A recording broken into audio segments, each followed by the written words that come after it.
tenemos una invitada, una mujer bastante preparada, con bastante conocimiento, con mucha experiencia y con una buena visión de lo que es el ejercicio de gobierno, pero también las inquietudes de las personas. Kenia López Rabadán, senadora de la República, senadora chilanga, Kenia. Muchas gracias, Moisés. Sí, efectivamente, senadora chilanga de la Ciudad de México, que ha atravesado el país para saludar a las y los sonorenses, y es maravilloso tu estado. He tenido la oportunidad de estar ayer aquí en Hermosillo. Obviamente, pues para una chilanga todo lo que sucede aquí es espectacular en términos positivos por la gente y en términos muy negativos, entre otras cosas, porque ojalá y tengan un mejor gobierno a futuro, se los deseo de corazón. Es evidente que este ejercicio de gobierno no es lo mismo estar criticando que hacer gobierno, ¿verdad? Y ya lo he estado viendo aquí, ayer estaba viendo la tele, las noticias, y bueno, pues un saludo, un abrazo a todas las personas que están pasando por un tema de inseguridad terrible. Yo creo que nadie se merece salir de su casa y no regresar, ni en Sonora, ni en ninguna parte del país, y bueno, pues ojalá y el entendimiento nos dé para que a futuro tengamos mucho mejores gobiernos. Me acompaña una colega de En Contexto, que generalmente nos escuchamos todos los sábados en Mesa de Mujeres, Janeta Rizón, y como Jesús Moreno Durazo hoy está atendiendo requerimientos familiares, atenciones familiares, está ya plácidamente disfrutando de granados. Les dije a Lourdes y a Janet, acompáñenme en la mesa con una gran mujer. Janet, bienvenida. Muchas gracias, qué gusto poder reemplazar a mi compañero Jesús. No creo que le llegue a los talones, pero vamos a hacer lo posible por recibir a la senadora y platicar un poquito de qué viene para la alianza, y creo que hay temas bien importantes en la mesa. ¿Cómo estás viendo el país, Kenia?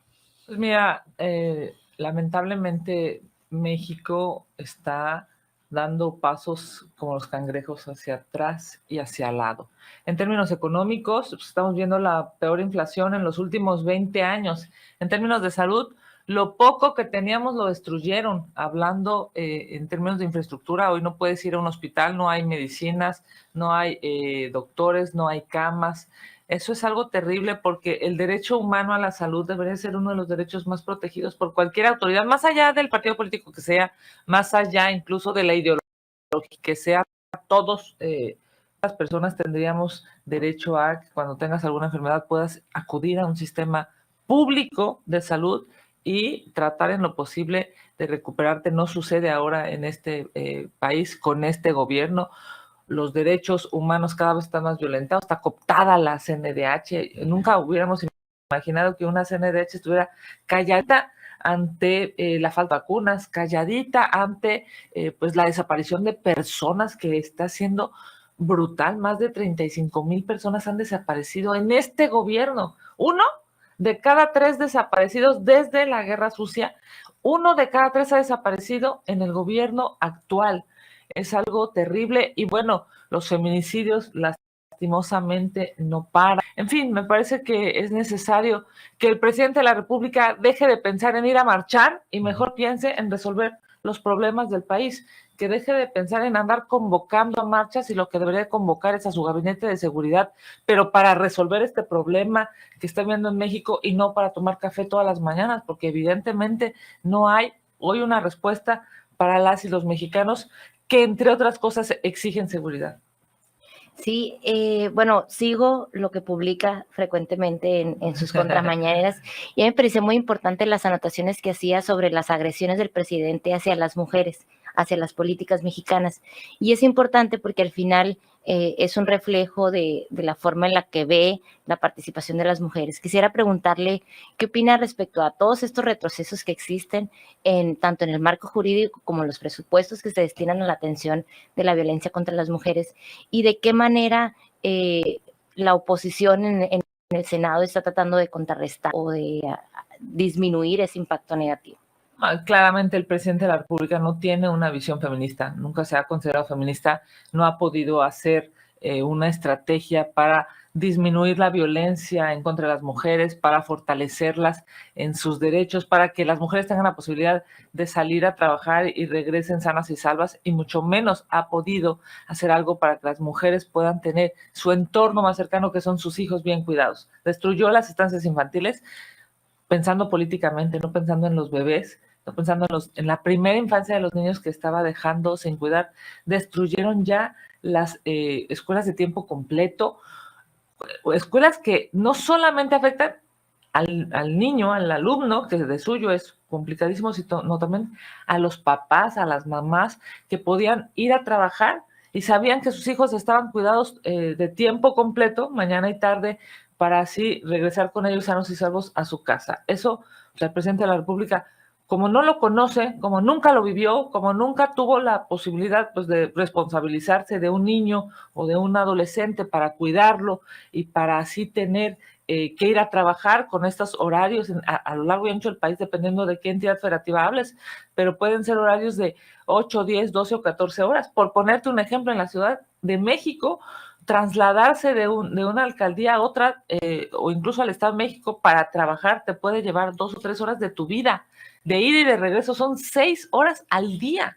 Y no es metáfora, eso lo viven muchísimas, millones de personas, mujeres y hombres. Imagínate, más tus 8 horas de trabajo, ¿dónde van a estar tus hijos? ¿Quién los va a cuidar? ¿Quién los va a proteger? ¿Quién les va a dar de comer? ¿Quién los va a acompañar en su seguridad? Eso el presidente de la República no lo pensó. Lo que él pensó es en destruir el pasado, en esta lógica de querer refundar nuestro país. Y bueno, pues evidentemente no ha pasado.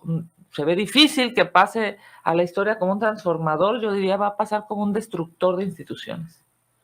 Te escuchamos en la contramañanera los lunes, y te vemos comer con Xóchitl Gálvez y con Lili Téllez a media tarde, y te vemos muy activa, te vemos siempre con propuesta, y te hemos escuchado hablar no solo de la marcha y de la defensa del INE, sino de la contramarcha y de lo que no debe de pasar en la reforma electoral. ¿Qué está en riesgo con el tema de la reforma electoral, Kenia López Rabadán? Pues mira, querido Moisés, tú y yo lo vivimos, ¿no? Desde el Senado de la República, en la toma de decisiones, y hemos visto cómo el gobierno ocupa su mayoría para las definiciones solo del gobierno, no de México, no de los mexicanos, mucho menos de los otros partidos o de los otros actores políticos, no.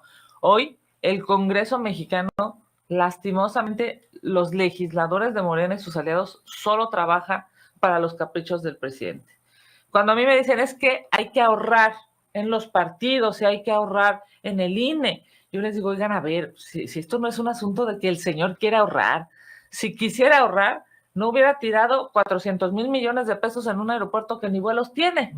No hubiera tirado, 55 años del INE se podrían pagar con el aeropuerto, el tren y la refinería que no refina nada. 55 años. Eso significa, en estricto sentido, que 5 generaciones pueden garantizar su democracia.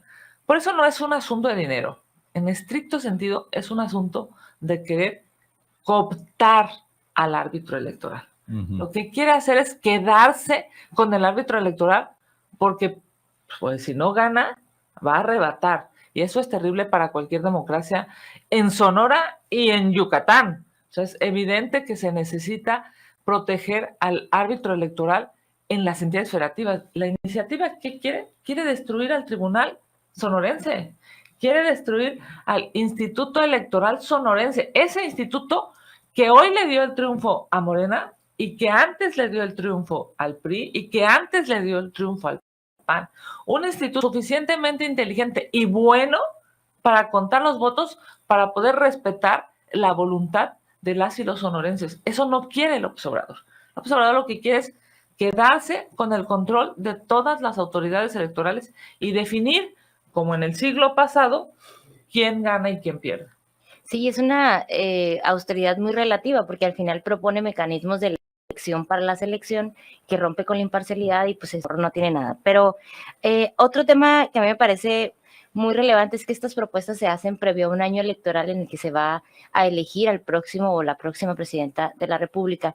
Y tenemos ejercicios previos como el INSABI y la Guardia Nacional, en la que se trató de modificar una política pública, eliminarla por completo y no funcionó. Entonces estaremos hablando de hacer una propuesta de modificación al instituto que regula las elecciones en un año preelectoral, con el riesgo de que nos pase lo que ya nos pasó con INSABI, lo que pasó con la Guardia Nacional y que ciertamente pasaría con este nuevo superpoder También pasó con el aeropuerto, perdón. Sí, todos los ejercicios que se han hecho por reconstruir terminan siendo una deformación que no da resultados. Pero la pregunta que le quería hacer es, he escuchado muy poco en esta discusión nacional sobre el impacto de la eliminación de los soples, de los organismos locales, en la participación política de las mujeres. En Sonora tenemos que ha sido el Instituto Estatal Electoral el que ha dado las acciones afirmativas con las que se avanza antes de la legislación, y es también quien atiende la violencia política, quien atiende los registros de las mujeres. Entonces, creo que hay que también socializar, y quiero conocer su opinión sobre el impacto que tendría la reforma electoral para el ejercicio de los grupos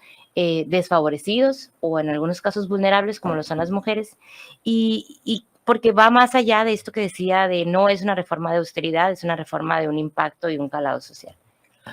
Pues sin lugar a dudas, uno de los temas que nos tendrían que obligar, ya no solamente salir a marchar, porque ya salimos cientos de miles de personas a marchar, cosa que por cierto creo que eso es lo que más le ha sacado de sí al presidente de la República, ¿no? Yo subí a mis redes sociales un video en donde él decía que si bajaba en las encuestas y efectivamente, si bajaba en las encuestas y había más de 100,000 personas, iba a renunciar. Pues yo no veo que agarre sus maletas y se vaya, ¿no? Por cierto, porque ya bajó en las encuestas, digo, de aquellas encuestas de 70 hasta 80% de popularidad, ya no los tiene, por supuesto que ya no los tiene, y claro que nos salimos a marchar cientos de miles de personas a lo largo y ancho de 50 ciudades en el país. Obviamente, eso lo tiene tan iracundo, eso lo tiene tan enojado, porque es precisamente esa destrucción que está haciendo lo que va a impactar, entre otras cosas, al desarrollo de las mujeres en la política. Hoy tenemos la posibilidad de tener gobernadoras, alcaldesas, regidoras, diputadas, senadoras, gracias a que las autoridades electorales les han dicho a los partidos, a ver, no lo estás haciendo bien y amplía tu listado de candidatas, y los partidos han aprendido incluso a lo largo de estos años, han aprendido a poder hasta buscar y encontrar a buenos perfiles de mujeres. El siglo pasado, como le gusta pensar a López Obrador, pues nunca las encontraba, ¿no? O sea, sí, mujeres inteligentes, mujeres inteligentes ha habido a lo largo de la historia, mujeres trabajadoras que han formado parte de las luchas históricas, de la independencia, de la revolución, en fin, pero digamos que los poderosos en la toma de decisiones nunca encontraban a las mujeres para ser las candidatas. Bueno, nos dieron derechos para votar, yo lo platicaba ayer, en una reunión maravillosa que Moisés tuvo la oportunidad de acompañarme con mujeres de aquí de Hermosillo. Yo les decía, oigan, pues nada más llegamos como país medio siglo tarde en lo que las mujeres en Nueva Zelanda votaban. Nosotros nos tardamos como mexicanos medio siglo en poder reconocer los derechos de las mujeres para votar y ser electas. Todo esto avanzado, digamos, para que los partidos puedan establecer candidaturas de mujeres, para que pueda detenerse la violencia política de género, en fin, para que podamos las mujeres desarrollarnos y poder ser felices en conjunto con los hombres, ¿no? Porque yo he dicho, nosotros las mujeres no queremos más derechos que los hombres, pero tampoco queremos menos. Y bajo esta lógica, las autoridades electorales si destruyen digamos, el OPLE de Sonora, el Instituto Electoral de Sonora, el INE, llamémosle así, sonorense, si lo destruyen, pues van a hacer pasos para atrás, afectando a las y los sonorenses. Eso es lo que no se puede permitir ni aquí, ni en la Ciudad de México, ni en ninguna entidad federativa.